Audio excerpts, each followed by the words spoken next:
Hola, ¿qué tal amigos de YouTube? Muy buenos días, muy buenas tardes o muy buenas noches tengan todos ustedes. El día de hoy vamos a continuar con el metabolismo del glucógeno. El día de hoy vamos a ver lo que es la síntesis del glucógeno. Así que vamos con la introducción y adelante.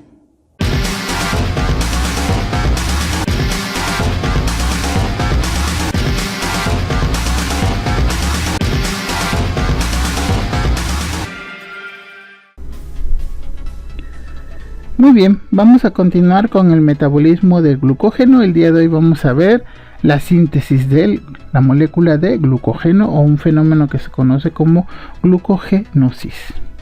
Para esto vamos a recordar qué es lo que le pasa a la glucosa cuando tenemos una dieta rica en carbohidratos. Sabemos que la glucosa se va a la glucólisis para formar piruvato, de ahí va al ciclo de Krebs, fosforilación oxidativa, para generarnos ATP y moléculas de CO2. También sabemos que a partir del piruvato podemos generar nueva glucosa por un proceso conocido como gluconeogénesis. La glucosa puede entrar a la ruta de las pentosas de fosfato para darnos ribosa 5-fosfato y también darnos NADPH. También el exceso de glucosa en circulación entra a la vía de las exosaminas y también la glucosa puede ser utilizada para sintetizar glucógeno, que es lo que vamos a ver el día de hoy. ¿Qué es el glucógeno? Es una forma de almacenamiento de la glucosa que además tiene la característica de que puede ser fácilmente movilizable. Normalmente es un polímero grande y ramificado de residuos de glucosa que puede romperse para generar esta molécula. Las glucosas o los residuos de glucosa están unidos por los enlaces alfa 1,4.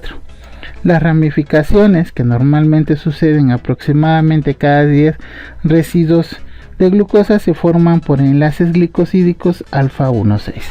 En la molécula de glucógeno nosotros podemos encontrar extremos no reductores y extremos reductores. Entonces aquí tenemos los enlaces lineales alfa 1,4 y cada 10 residuos de aminoácidos se va a insertar una ramificación a través de un enlace glicosídico alfa 1,6. Bueno, ¿cómo sucede esto de los enlaces alfa y beta? Normalmente los monosacáridos se van a ciclar y para esto el grupo aldehído del carbono 1 va a reaccionar con el hidroxilo del carbono 5 formando un enlace hemiacetal, que esto nos va a generar dos estereoisómeros en el carbono 1 que son el isómero alfa y el isómero beta, y además nos genera el extremo reductor. Cuando un grupo hidroxilo de un monosacárido puede adicionarse a un carbono anomérico de un segundo monosacárido, se forma un enlace cetal que también se conoce como enlace glicosídico. Entonces aquí tenemos el carbono anomérico más un grupo hidroxilo, se va a liberar molécula de agua y nos va a generar el enlace glicosídico, dejándonos dos extremos, un extremo no reductor y un extremo reductor. Este carbono anomérico de este extremo reductor puede reaccionar con otra molécula de monosacárido. La síntesis del glucógeno a partir de glucosa se llama glucogénesis y se produce gracias a la enzima glucógeno sintetasa o también glucógeno sintasa. No constituye el inverso de la degradación o descomposición del glucógeno. La adición de una molécula de glucosa al glucógeno consume dos enlaces de alta energía, uno que normalmente va a ser procedente del ATP y otro que procede del UTP. Ocurre principalmente en el músculo y en el hígado. Tanto en hígado como en el músculo, esta síntesis tiene lugar a través de la acción de tres enzimas. Tenemos la UDP glucoso pirofosforilasa, la glucogenosintasa o sintetasa, el enzima ramificador del glucógeno. Estas son las tres enzimas que participan para la síntesis del glucógeno. Primero, la glucosa es transformada en glucosa 6-fosfato gastando una molécula de ATP. Y aquí tenemos la reacción glucosa más ATP igual a glucosa 6-fosfato más ADP. La reacción es catalizada por la enzima glucosinasa en el hígado y por la enzima exocinasa en el músculo. Segundo, a continuación se transforma la glucosa 6-fosfato en glucosa 1-fosfato. Aquí tenemos la reacción glucosa 6-fosfato, esta es una reacción reversible y nos genera glucosa 1-fosfato. Esta reacción es catalizada por la enzima fosfoglucomutasa. Aclarando que la reacción de glucosa 6-fosfato es una reacción irreversible. Tercer paso, la glucosa 1-fosfato reacciona con una molécula de UTP, uridina trifosfato, para producir uridina difosfato, glucosa, el UDP glucosa y pirofosfato. Aquí tenemos la reacción glucosa 1-fosfato más UTP nos genera UDP glucosa más pirofosfato. La enzima es la UDP glucosa pirofosforilasa. Y aquí tenemos la reacción.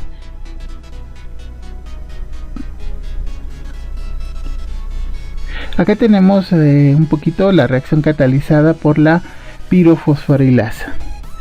El oxígeno del fosforilo de la glucosa 1-fosfato ataca el átomo alfa del fósforo del UTP. Aquí tenemos la molécula de glucosa, aquí tenemos el grupo fosfato. Aquí va a sufrir un ataque nucleofílico este fosfato, que es el carbono alfa. Acuérdense que se cuentan así: alfa, beta, gamma. Este es la molécula de UTP. Aquí se ocurre el ataque nucleofílico, se desplazan las cargas.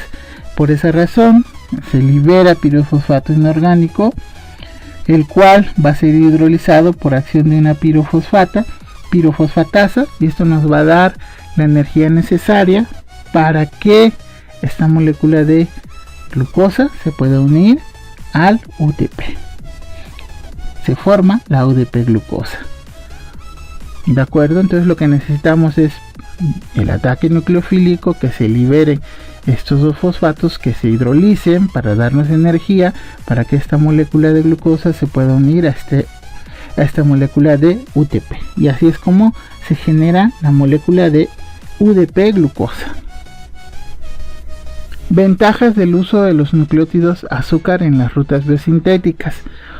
Su formación es irreversible, contribuyendo a la irreversibilidad de las rutas biosintéticas, y esto es muy importante para hacer una diferencia entre las rutas metabólicas biosintéticas y entre las rutas metabólicas de degradación o catabólicas. Aun cuando los nucleótidos no intervienen en la transformación químicas, la parte nucleotídica puede tener una gran influencia en la interacción con la enzima. Acuérdense que las enzimas son específicas y que pueden reconocer toda la parte de la molécula. Eso se llama estereoespecificidad. 3. Igual que el fosfato, el nucleotilo es un excelente grupo saliente, quiere decir que así como entra se puede liberar. 4. Sirve como marcaje o etiqueta. Las células pueden dejar aparte estos compuestos para un objetivo en particular. Quiere decir que una vez que se han liberado los nucleótidos de la molécula a la cual se unieron, pueden ser utilizados para otras rutas metabólicas. 4. La enzima glucógeno sintetasa o sintasa va uniendo UDP glucosa a través de enlaces glicosídicos alfa 1,4 para formar el glucógeno. Aquí tenemos entonces glucosa N más UDP glucosa, nos va a dar una glucosa más 1 y nos va a liberar el UDP. Acá tenemos la UDP glucosa, acá tenemos la cadena de glucógeno, tenemos un extremo no reductor, acá tenemos el extremo reductor de la glucosa, acá está la glucógeno sintetasa o sintasa, nos forma el enlace glicosídico y nos genera una molécula de glucógeno a la cual se le ha adicionado una glucosa nueva. Finalmente, la enzima de ramificación transfiere un segmento de 7 residuos de largo de una cadena en crecimiento a un nuevo punto de ramificación, generalmente a 4 residuos de otra ramificación a través de un enlace glicosídico alfa 1,6. Entonces esta enzima lo que va a hacer es tomar de 6 a 7 residuos, ¿sí?, de una cadena ya formada y lo va a transferir a una ramificación con un nuevo enlace alfa 1,6. Repito, la enzima ramificante toma residuos que ya han sido sintetizados y los va a transferir a una nueva posición con un enlace alfa 1,6. Esa es la acción de la enzima ramificante. Efecto biológico de la ramificación: le confiere solubilidad a la molécula y al mismo tiempo genera más extremos no reductores, aumentando el número de sitios accesibles tanto para la glucógeno fosforilasa, que va a participar en la degradación, como de la glucógeno sintasa, que ya sabemos que participa en la síntesis, ya que ambas actúan en extremos no reductores. Esto es muy importante. Las enzimas tanto de síntesis como de degradación actúan en extremos no reductores. Por eso la importancia de la ramificación. Muy bien, tenemos un dato interesante. La enzima glucógeno sintasa no puede formar un enlace entre dos moléculas aisladas de glucosa. Es decir, debe de agregarse a una cadena ya existente con enlace alfa 1,4. Para lograr entonces comenzar la síntesis se necesita de un cebador. En este caso, el grupo hidroxilo de una tirosina específica de la proteína llamada glucogenina cumple este fin. La síntesis comienza enlazando un residuo de glucosa con el hidroxilo de la tirosina y luego los otros residuos se agregan en forma sucesiva al primero. La propia molécula de la glucogenina actúa como catalizador hasta la unión de 8 moléculas de glucosa. Luego comienza a funcionar la glucógeno sintasa. Acá lo tenemos a la molécula de glucogenina, que va a ser la que va a recibir la primera molécula de glucosa. Aquí tenemos UDP glucosa, sale UDP y se ha adicionado la primera glucosa. Esto va a seguir así hasta que formemos una cadenita de 8 glucosas y entonces va a entrar la enzima glucógeno sintasa que se va a unir a la glucogenina y este complejo va a empezar a alargar la cadena al unirse moléculas de UDP glucosa. Aquí ya tenemos una cadenita de 8 glucosas, llega la glucógeno sintasa, llegan más moléculas de UDP glucosa y empieza la síntesis de el glucógeno. Posteriormente va a llegar la enzima ramificante para generarnos más ramificaciones y entonces la enzima glucógeno sintasa se va a desprender de la glucogenina y esta molécula de glucógeno se va a ir liberando.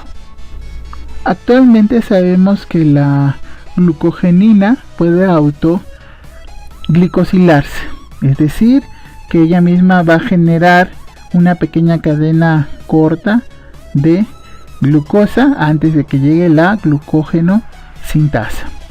Sabemos que la glicosilación, la unión de la glucosa, se da en una tirosina 194 y esto puede suceder de dos maneras: en la misma molécula donde va a participar cada subunidad, y en este caso tenemos una subunidad que va a alargar esta cadena y la otra subunidad alarga la cadena. Pero también se puede dar en dos moléculas diferentes, es decir, una cadena de otra molécula de glucogenina forma esta cadena que estamos viendo aquí, otra vez en la tirosina 194. Esta es una molécula de glucogenina. Acá llega otra molécula de glucogenina y sintetiza esta cadena de glucosa, y entonces ya tenemos que las dos subunidades de una molécula de glucogenina han sido glicosiladas por dos subunidades diferentes. Entonces tenemos, repito, los dos modelos. Uno, cuando en una molécula las dos subunidades se autoglicosilan, y el otro donde una molécula de glucogenina, cada una de sus subunidades es glicosilada por otras moléculas de glucogenina.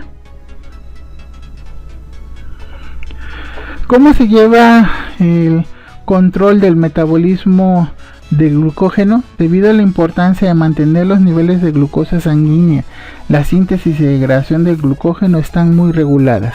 En el hígado, la síntesis de glucógeno se acelera durante periodos en los que el individuo está bien alimentado. Por lo tanto, la degradación del glucógeno se acelera en periodos de ayuno. En el músculo, la degradación de glucógeno ocurre durante el ejercicio activo y la acumulación comienza en cuanto el músculo entra en reposo. La regulación de la síntesis y degradación ocurre en diferentes niveles. 1. La glucógeno sintasa y la glucógeno fosforilasa son controladas alostéricamente, y también puede ocurrir el control hormonal. La regulación a través de la glucógeno sintasa y la glucógeno fosforilasa. La glucógeno sintasa principalmente va a ser la enzima que ya vimos que participa en la síntesis.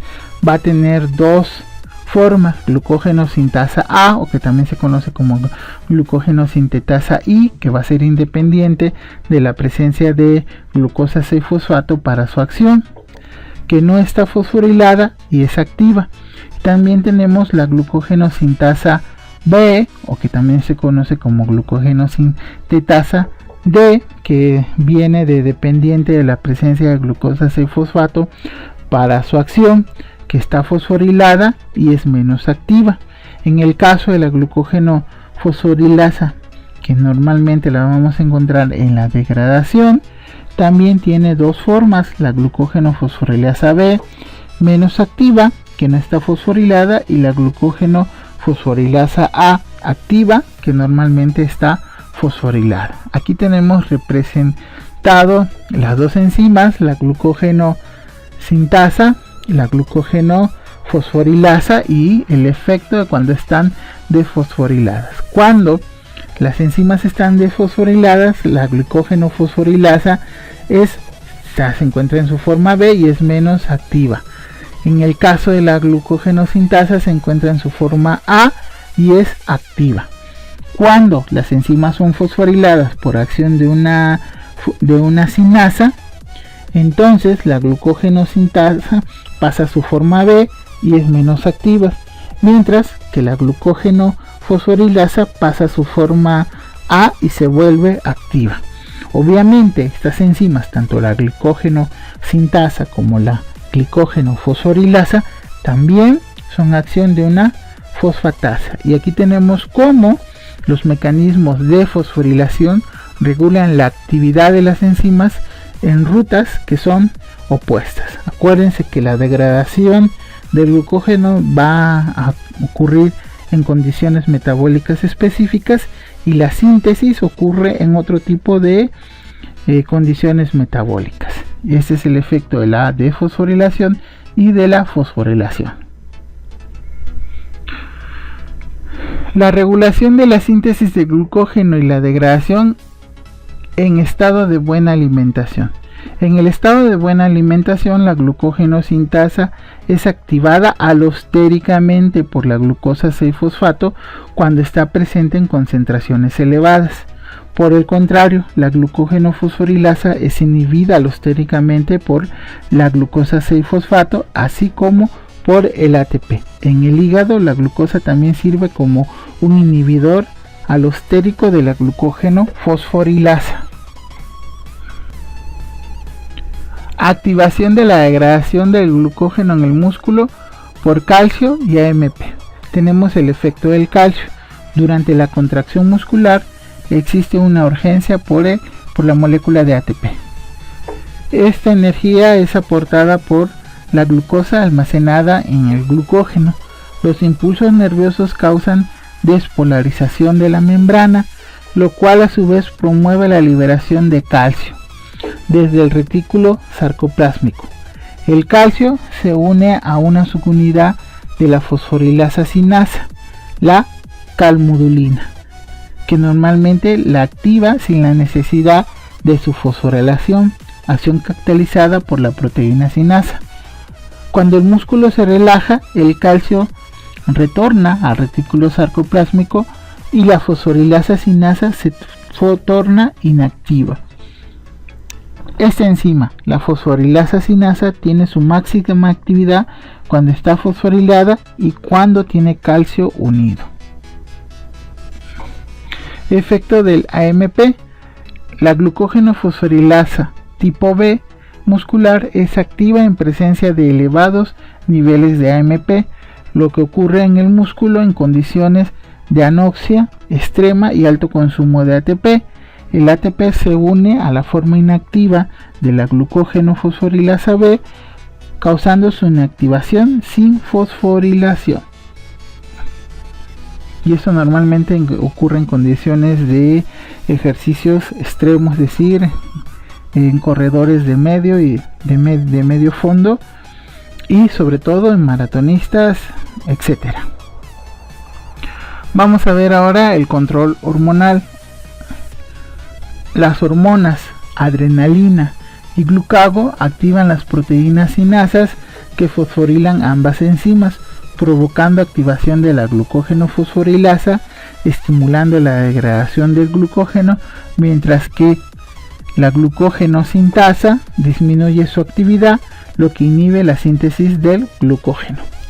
La hormona insulina provoca la desfosforilación de las enzimas. En consecuencia, la glucógeno fosforilasa se hace menos activa y la glucógeno sintasa se activa, lo que favorece la síntesis de glucógeno. Es decir, que hormonas como la adrenalina y el glucagon favorecen la degradación del glucógeno, mientras que la insulina estimula su síntesis. Aquí tenemos qué pasa cuando tenemos bajos niveles de glucosa y cuando tenemos altos niveles de glucosa.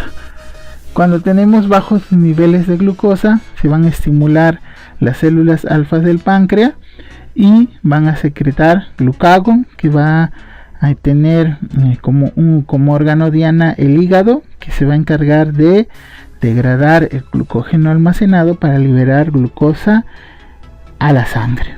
Cuando tenemos niveles elevados altos de glucosa, se va a estimular el páncreas, que va a hacer que las células beta segreguen insulina, lo que va a provocar es que las células capten insulina en sangre. En ambas condiciones, lo que se busca es restablecer los niveles normales de la glucosa en circulación o en sangre. Muy bien, aquí tenemos algunas enfermedades o defectos congénitos del metabolismo del glucógeno en el ser humano. Vamos a ver el nombre común de la enfermedad, vamos a ver la deficiencia en la enzima, vamos a ver la estructura, cómo se afecta la estructura del glucógeno, y vamos a ver los órganos afectados. La primera enfermedad que vamos a ver es la enfermedad de Bonnier, que tiene dos formas, la 1A, la 1B. En el caso de la 1A, la enzima que se va a afectar es la glucosa 6-fosfatasa. La estructura del glucógeno es normal. Los órganos afectados son el hígado, el riñón e intestino. En su forma B de la enfermedad de Bonnier, tenemos que la enzima afectada es la glucosa 6-fosfatasa translocasa. Tenemos una estructura normal, y aquí el órgano que se ve afectado es el hígado.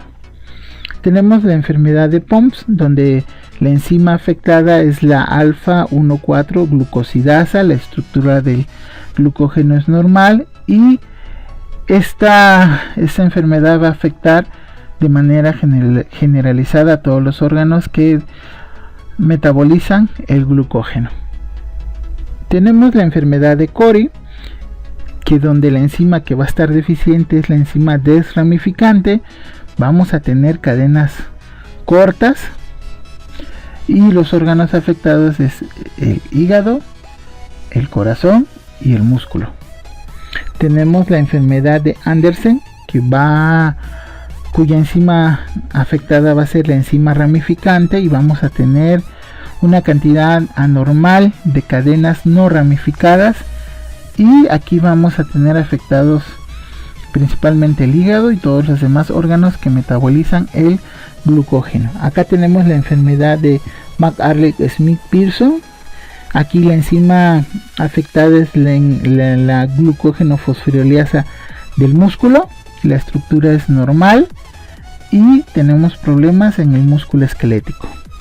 Tenemos la enfermedad de Hertz, que tiene 3 formas, y las enzimas que se afectan son diferentes. Por ejemplo, en el hígado se afecta la glucógeno fosforilasa.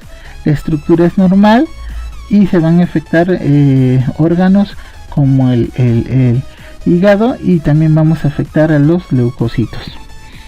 En el músculo, esta variedad de la enfermedad de Hertz tiene que ver con la fosfofructosinasa. En el músculo tenemos una estructura normal de glucógeno y afecta el músculo. Otra variante es la fosforilasa sinasa en el hígado, estructura normal del glucógeno y afecta el hígado. Muy bien, con esto terminamos el video del día de hoy. Solo me queda darle las gracias e invitarte a que, si no te has suscrito al canal, que te suscribas, que por favor dejes tu comentario, que compartas el contenido del canal, y una cosa muy importante, que actives la campanita para que estés al pendiente de los nuevos videos que estén subiendo. Y solo me queda darte las gracias. Hasta luego.